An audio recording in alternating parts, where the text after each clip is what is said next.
தேசத்தின் நம்பிக்கை மாத இதழ் அப்பா பதிப்பகம் இணைந்து வழங்கும் நேர்மையாளர் சகாயம் IAS அவர்களின் அனுபவ பதிவில் கடைசி தரையில் கண்டாங்கி சேலை சென்னை புத்தக கண்காட்சியில் விற்பனையாகிக் கொண்டிருக்கிறது. சட்டப்பேரவையிலிருந்து ஆளுநர் RN ரவி வெளியேறியதை அடுத்து அவரது உரையின் தமிழாக்கத்தை சபாநாயகர் அப்பாவு வாசித்தார். காவிரியின் குறுக்கே கர்நாடக அரசு மேகதாது அணை கட்டுவதை தடுக்க தமிழ்நாடு அரசு நடவடிக்கை எடுக்கும் என்று ஆளுநரின் உரையில் உறுதி கொடுக்கப்பட்டுள்ளது.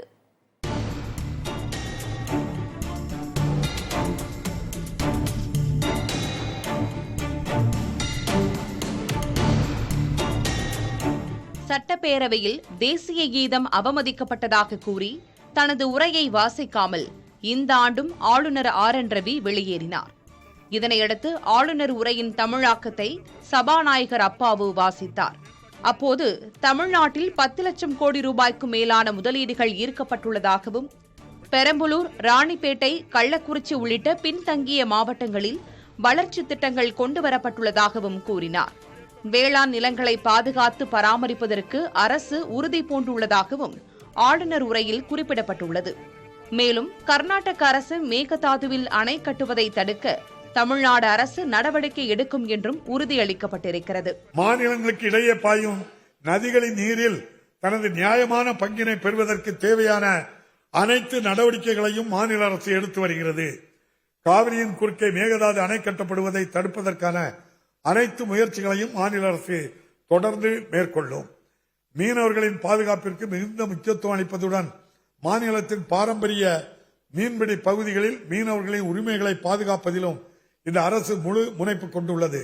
கடந்த 2021ஆம் ஆண்டு முதல் இலங்கை கடற்படையினால் கைது செய்யப்பட்ட 1219 மீனவர்களில் மாநில அரசின் அயராத முயற்சிகளின் பலனாக 1106 மீனவர்கள் விடுவிக்கப்பட்டு தமிழ்நாட்டிற்கு திரும்பியுள்ளனர். எஞ்சியுள்ள மீனவர்களை உடனடியாக விடுவித்திடவும் இப்பிரச்சினைக்கு நிரந்தர தீர்வு காணவும் தூதரக நடைமுறைகள் மூலம் உறுதியான நடவடிக்கைகளை மேற்கொள்ளுமாறு ஒன்றிய அரசை மாநில அரசு தொடர்ந்து வலியுறுத்தி வருகிறது. அரசின் தலைச்சிறந்த திட்டங்களில் ஒன்றான மகளிர் உரிமை தொகை திட்டம் பெண்களின் பொருளாதார மேம்பாட்டிற்கு வழிவகை செய்திருப்பதாகவும் சபாநாயகர் அப்பாவு வாசித்த ஆளுநர் உரையில் குறிப்பிடப்பட்டுள்ளது. தமிழக சட்டப்பேரவையில் இன்று காலை ஆளுநர் தன்னுடைய உரையை புறக்கணித்துவிட்டு சென்ற விவகாரம் பரபரப்பாக பேசப்பட்ட நிலையில் இதற்கு ஆளுநரை தமிழக அரசும் அரசை ஆளுநரும் மாறி மாறி குற்றம் சாட்டி வருகிறார்கள். சட்டமன்ற நடவடிக்கைகள் ஒட்டுமொத்தமாக தணிக்கை செய்யப்பட்டிருப்பது அவசர காலத்தை நாட்டுக்கு நினைவூட்டுகிறது என்று ஆளுநர் மாளிகை தெரிவித்துள்ளது. ஆளுநர் மாளிகை வெளியிட்டிருக்கும் செய்திக்குறிப்பில் மக்கள், குறிப்பாக தமிழ்நாட்டின் சகோதர சகோதரிகள் பேரவையின் உண்மையான நடவடிக்கைகள், அதில் உள்ள அவர்களின் பிரதிநிதிகளின் நடத்தை ஆகியவற்றை அறிவதிலிருந்து விலக்கப்பட்டனர் என்று குறிப்பிடப்பட்டுள்ளது. அதற்கு பதிலாக மாநில அரசின் வெட்டப்பட்ட காட்சிகள் மட்டுமே வழங்கப்பட்டன என்றும் தேசிய கீதம் தொடர்பான அடிப்படை கடமையை புறக்கணித்திருப்பதன் மூலம் அரசியலமைப்பு அவமதிக்கப்பட்டது மட்டுமில்லாமல் பத்திரிகை சுதந்திரத்தின் அடிப்படை உரிமையும் வெட்கக்கேடான முறையில் நசுக்கப்பட்டது என்றும் ஆளுநர் கூறியுள்ளார். அதே நேரத்தில் தன்னுடைய பதிவை பிரதமர் அலுவலகம், மத்திய உள்துறை அமைச்சகத்திற்கும் டாக் செய்துள்ளார் ஆளுநர். தனது முந்தைய எக்ஸ் தள பதிவையும் பிரதமர் அலுவலகத்திற்கும் மத்திய உள்துறை அமைச்சகத்திற்கும் டாக் செய்திருந்தார் ஆளுநர் RN ரவி.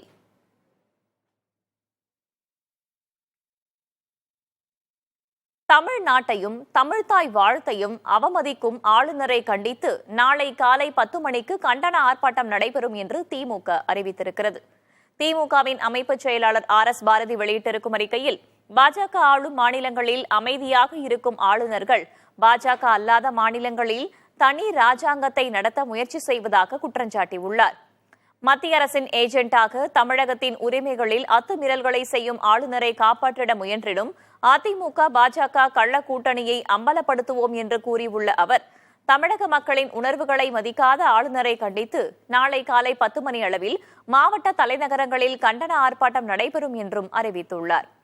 RN ரவியை திரும்பப் பெற வேண்டும் என்ற நாடு தழுவிய போராட்டத்தை முன்னெடுப்போம் என்றும் RS பாரதி அறைகூவல் விடுத்திருக்கிறார். தேசத்தின் நம்பிக்கை மாத இதழ் அப்பா பதிப்பகம் இணைந்து வழங்கும் நேர்மையாளர் சகாயம் IAS அவர்களின் அனுபவ பதிவில் கடைசி தரையில் கண்டாங்கி சேலை சென்னை புத்தக கண்காட்சியில் விற்பனையாகிக் கொண்டிருக்கிறது.